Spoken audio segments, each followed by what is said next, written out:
Yes, Bulacan. Yes! Kala mo, huwag mo. Joke lang. Ito na, ngayong umaga. Aba, hatiran tayo ng panggabing pagkain, no? Galing, ano, na may kasama pang kwentuhan, my friend. Hindi na natin ito papalagpasin pa dahil siya ay kilalang magbabalot dito sa Barangay Perez. Makakasama natin siya dito sa Kwentong Kabarangay. Bulong! Ang tunog na ito sa hapon at gabi kadalasan naririnig sa Barangay Perez para ipaalam sa buong barangay na ang paborito nilang midnight snack nasa paligid-ligid. Ito ang mga panindang balot ni Tatay Cesar na siguradong may kalidad, malinamnam, pati na rin ang sukang siya mismo ang gumagawa. Marami na ako napuntahan sa pagtitinda ng balot, hindi lang dito sa Bulacan, hanggang Ubando ng Binuangan. Alamin ang kwento ng 50 taong pagsusumikap ni Tatay Cesar dito sa Kwentong Kabarangay.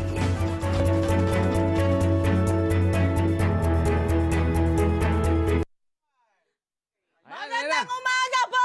Magandang umaga, Tatay Cesar! Si Tatay Cesar! Halika na, Tatay Cesar! Magandang umaga Good po! morning! Uy, Tatay Cesar, dito na lang tayo kasi gusto Dito. naming masilip. Gusto namin masilip. Ito yung work area po ninyo. Tatay, Dito bati ka kayo. naman sa mga Bati kabarangay. mo na pala, batay mo na! Ayos naman po. Good morning! Morning po. Ayan. Okay, Tatay, kumusta natin? Kailan ka po nagsimulang magbenta ng balot? Yan, no? 1978 na. Aba, 1978. Aba, ilan taon na lang po kayo noon? 19, ganun na. Bata pa. Sino po nagturo sa'yo gumawa ng balot? Natutulak magbalot. Sinuwala akong tindera. Oo. Tapos, magbimito ng 2 years, ako na ang nagtuloy. Oo. Opo. Yun na yun. Tapos, Tapos po, ito po ba, nag-umpisa po kayo sa balot lang? Meron din po bang penoy o balot lamang? may penoy, may balot, may chicharon, ganun. Ang alam ho namin, ang inyong pagbebenta ay mula gabi hanggang madaling araw or hapon hanggang madaling araw. Ilang pagkakwento naman ho sa amin. Ang umpisa ko talaga, alas 4 o kaya mag-umpisa ako na alas 3 ng hapon hanggang gabi, hanggang alauna Oo. ng gabi. Paano ho yun? I mean, lakad lang ho kayo eh. Lakad lang ako. Yung alauna ng gabi, na-start ako, nandyan ako, standby ako sa tulay. Pahinga ko na. Meron kayong pwesto. Wala. Standby wala. lang. May pwesto ako rito sa... Hindi, meron kayong pinipwestuhan muna. Nagtumatambay-tambay kayo, mayroon na kayong mga pwestuhan. Meron. Ilang barangay? Doon sa ilang oras po ninyong pag-iikot, ilang barangay ang naiikot Isang ninyo? barangay lang, pinupuntahan ko muna. Oh. Sa talis lang. Ngayon po, saan po ang ruta nyo? Saan po kayo nagbebenta? Ang ruta ko talaga, pagka dumadayo ko, hanggang Ubando, Binuangan. Wow! Mula anong oras hanggang anong oras po kayo nag-umpisa? Mag-umpisa ako ng alas 12 ng tanghali. Alis ako rito, magkukumit ako, magbabangka ako, tsaka malang mag-umpisa. Magbabangka! Magbabangka. Galing! Okay, 50 taon, Tay. Ano po ang nakita nyo sa pagbabalot at hindi nyo na tinigilan? Hindi ko tinigilan, wala akong amo. Hawak ko oras. Hawak ko oras ko. Kaya gusto ko. Ganun lang. Tatay, ilan po ang anak nyo po? 3 lang. Ang mga anak nyo po ba naitaguyod ng pagbabalot? Nataguyod ko naman. Yun ang ibinuha. Pwede ho ba naming malaman, kahit estimate lang po, gaano po kalaki or magkano po ang inyong naiuwi sa inyong pamilya? Kung gano'ng maubos ang balot, ganun. Minsan masama ang panahon. Ano ho ang kalaban ng business na kagaya nito? Yung panahon. Panahon, yung ulan, bagyo. Yung ulan, bagyo. Yan ang ganun. kalaban Pero nyo. kahit na paano, tsatsaga-tsaga. Pero, kahit na bumabagyo, lumalabas pa rin kayo. Malabas ako. Wow. Sipag.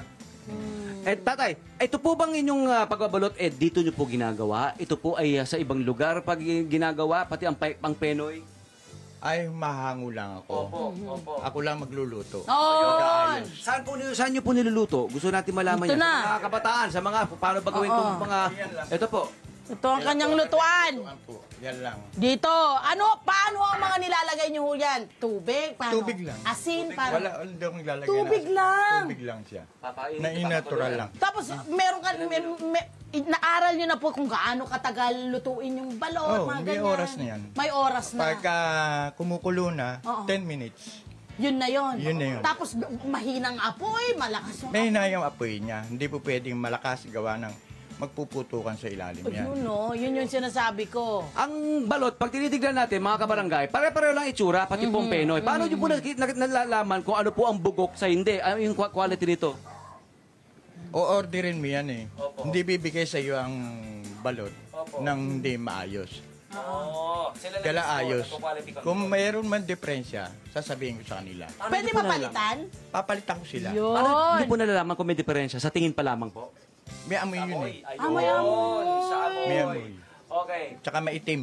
Yun, so hindi talaga maganda yun, syempre. Na, Oo. hindi naman sinasadya Oo. yun ay gawa ng pumumarami. Correct. Hindi naman talaga yung Mape-perfect sinasadya. yun. So, ang ginagawa nyo, halimbawa, nakita ng suki nyo na, uy, tay, may ano na to? Ano ba? Anong ginagawa nyo? Pinapalitan nyo? Palit yan. Tapos pagka, parang hindi makasira ang customer, papalitan ko, kukunin ko naman doon. Sabihin ko lang, isa o dalawa, may Ang diferensya. nasira. Oo. Ay, magaling din. Okay, ang tanong lang kabarangay kinukuhanan. natin. Paano daw po malalaman kung balot sa puti? Balot siya puti.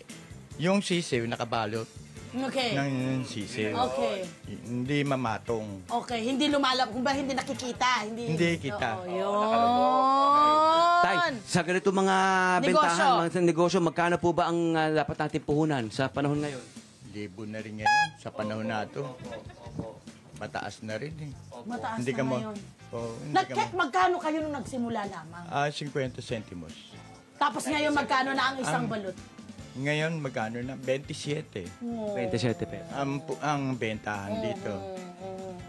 Kaya malaki kapital. Correct. Tatay, anong payo nyo sa mga katulad yung gusto maging magpursige at ito nga, naitagoy nyo na maraming taon ng mga ang pamilya sa pagbabalot? Kung magpupursige sila, ibig sabihin, huwag silang magmanloko ng kapwa. Ay, ganda!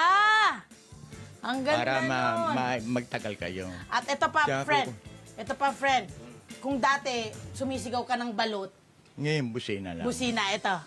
Ito, makinig po kayo. Meron, nakikita nyo ba mag-retire kayo sa mga nalalapit na panahon o tuloy-tuloy lamang pagbabalot? Wala. Siguro pagka wala na siguro muna at gawa malakas pa ako.